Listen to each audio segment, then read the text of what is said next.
It's me. I'm back, Jennifer Fortune. It is Sunday. I'm so tired, so my face may look tired, but it's okay. We're not here for that. We're here for story time, teaching, listening, and learning. Before we get into our story time topic today, I just want to say I'm not bashing anybody. I'm not mad at anybody. I'm talking because what I went through, a lot of people go through, but not on the level that I have been through. And I'm not saying that to exaggerate. I'm not saying this to like hype myself up. I'm actually embarrassed of my story. I mean, I'm getting over it, but as I've been telling my story, it's been really draining me. Because it puts me in the mindset of where I was when I was going through everything at this time. So I'm not judging anybody. I love everybody, but after my narcissistic experience, you just gotta love some people from afar. But yeah, I'm not pointing the fingers at anybody because I'm responsible for stuff too. But I guess that's all I gotta say. So we're just gonna get into the story time. So I told y'all about meeting my narcissist, which I had no idea about narcissists. I knew nothing about it. I thought being a narcissist was thinking that you were all that and obsessed with your looks. On a level, yeah, that's it. But no. These people are your gatekeepers. They control every aspect of your life. So, yeah. Yeah, and they talk about you all the time, and they create a narrative in people's heads, and especially people with money. Woo, they can really, because on the outside it looks good. Like, you don't think, people really think that people who are successful got there the good honest way. Do you know how rare it is for a successful person to get there the good honest way? That's rare to nothing, rare to none. But we talked about the love bombing stage. We talked about the moving very fast stage. And now we're at the stage where you're meeting people,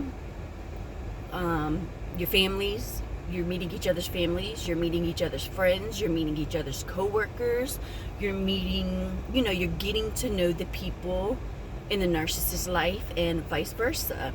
So at this stage in my life, I told you it moved so fast.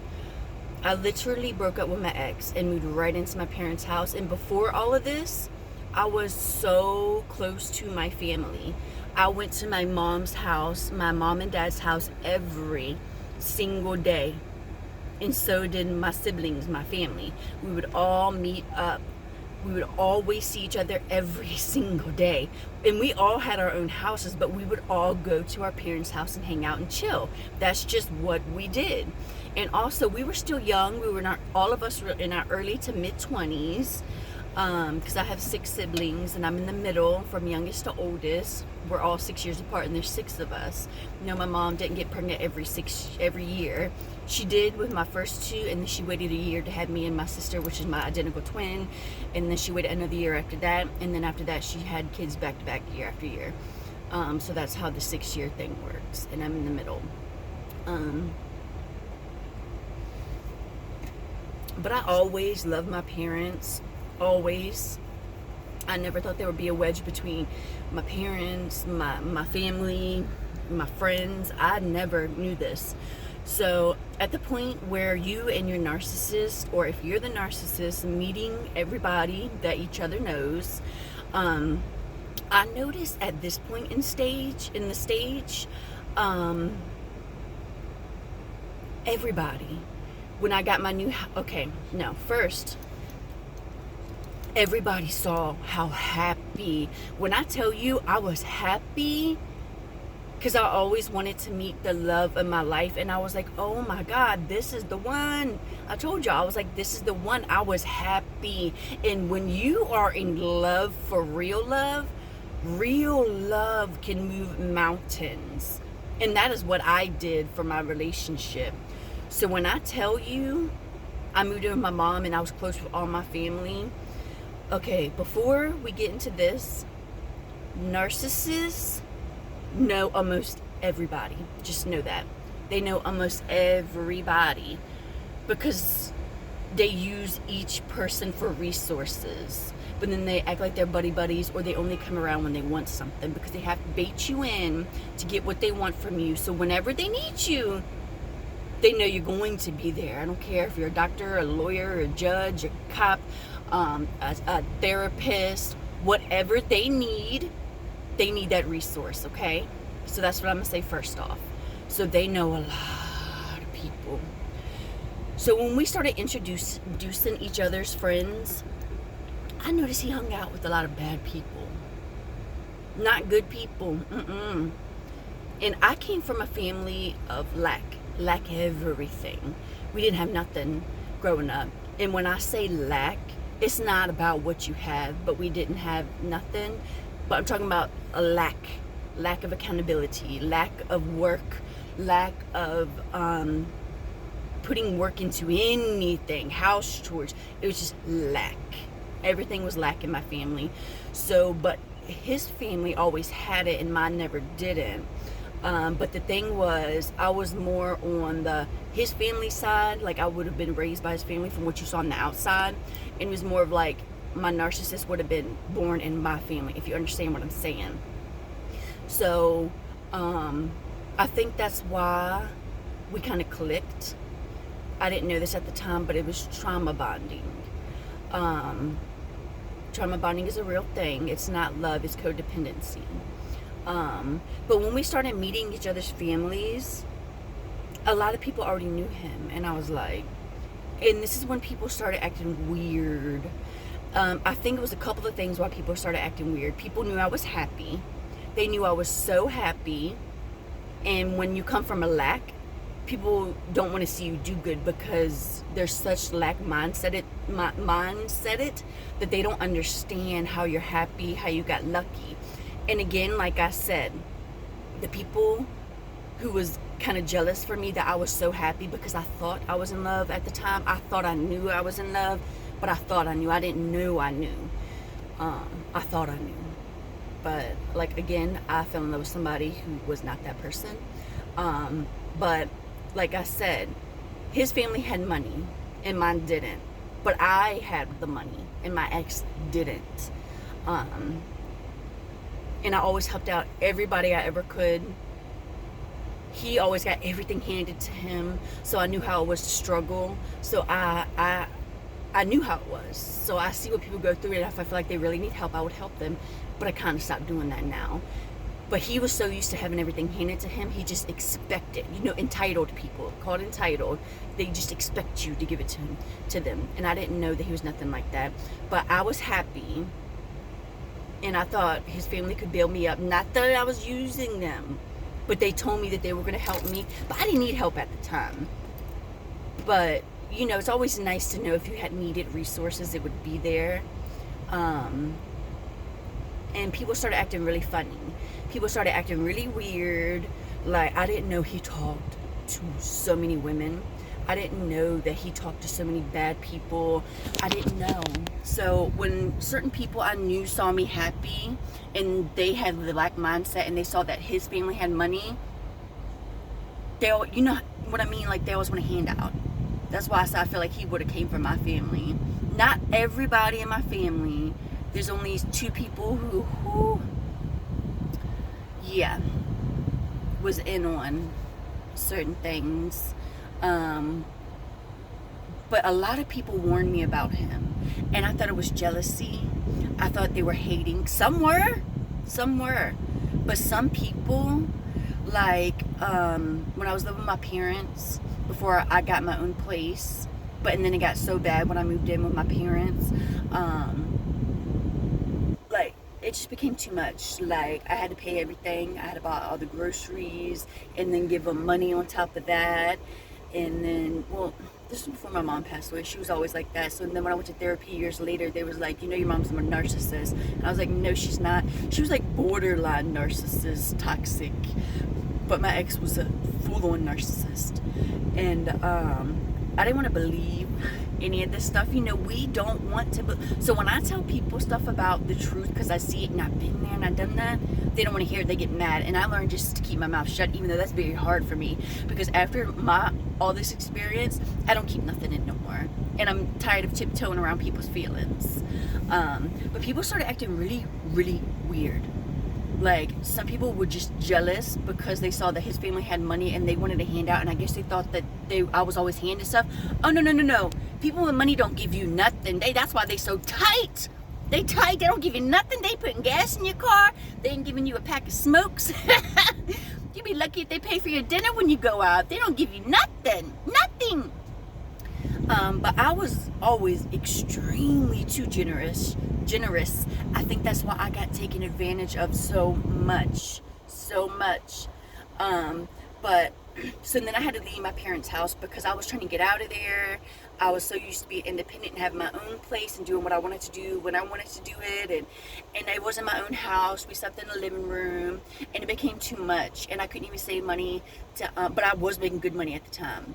I couldn't even have money to get my own place. Like, it was cheaper moving into a hotel for 2-3 months before I even got my own place. That's how much money I was dishing out. And I didn't realize this at the time, but my ex wasn't paying for nothing. I noticed I was. But he did have a job, but he was kind of, I told her he was entitled, he was spoiled. So he didn't know the value. But people started acting weird. And then when I got my own, so I think my mom, she's passed away, God rest her soul. This is why I'm saying I'm not judging anybody, but I have to get my story out because people act like nobody goes through this, but then they want to judge you, but then they're going through something similar or worse, or it'll happen one day. But that was when me and my family was tight, and around this time we kind of started fading away for a couple of reasons. And everybody was like, I just don't like him. He's kind of rude. Like, you don't say, hey man, how you doing, to somebody's parents. That's what my dad would say. And I was like, Dad, it's just how people talk. It's okay. And I shrugged a lot of stuff off. And my dad didn't say much, but my mom just kept saying, I don't like him. Get rid of him now. And I was like, you're demanding. And the thing was, nobody ever told me what the problem was. They were just like, I don't like him. I thought it was jealousy. I thought they were envious. Some were just jealous of my happiness.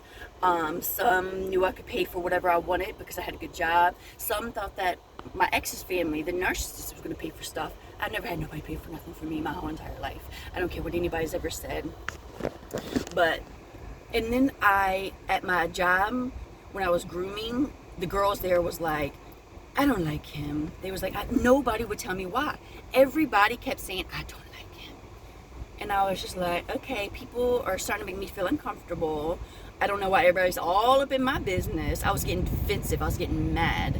And then when I found a trailer, because that was the first thing I could find, and I could afford at the time and have a little bit of money left over, I was kind of struggling.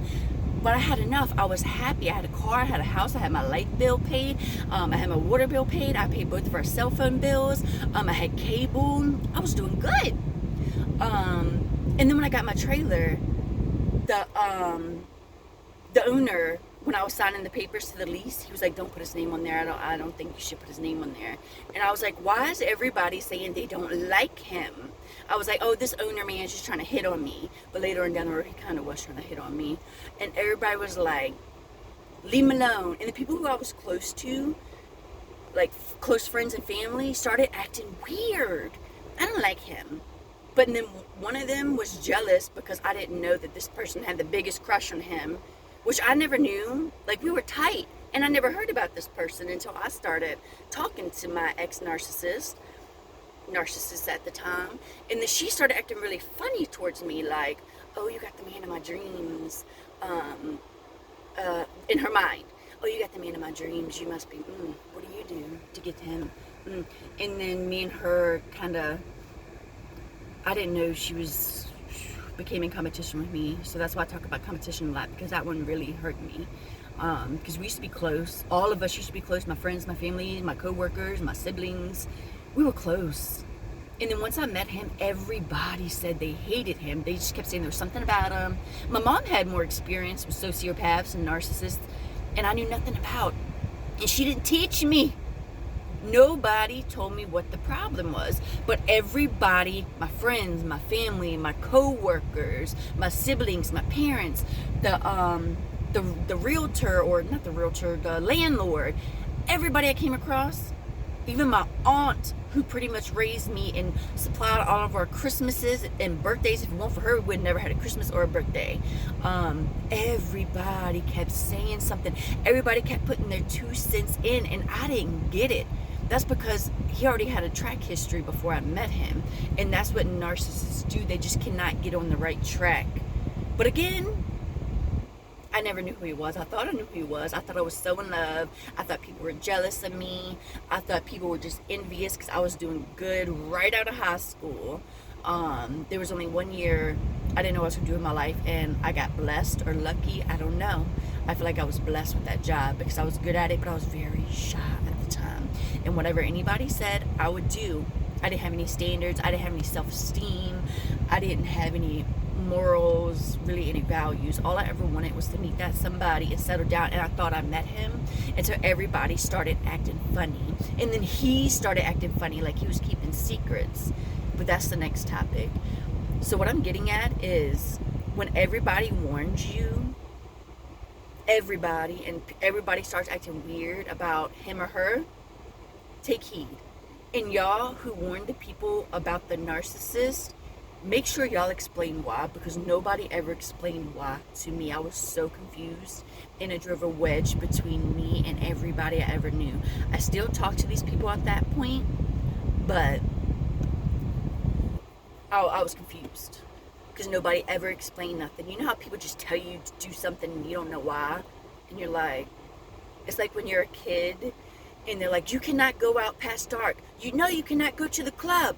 No. And then you get mad at the parent. You're like, I just want to go out and have fun.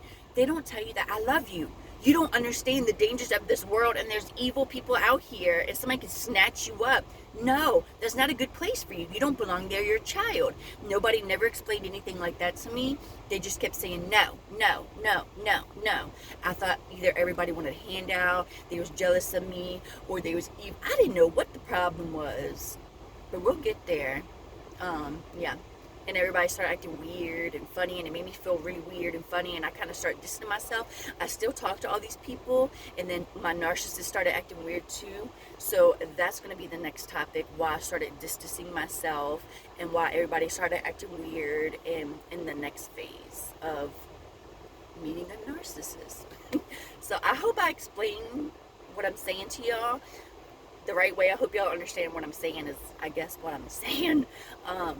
But yeah, so stay tuned because these readings drain me. I was really tired before I did this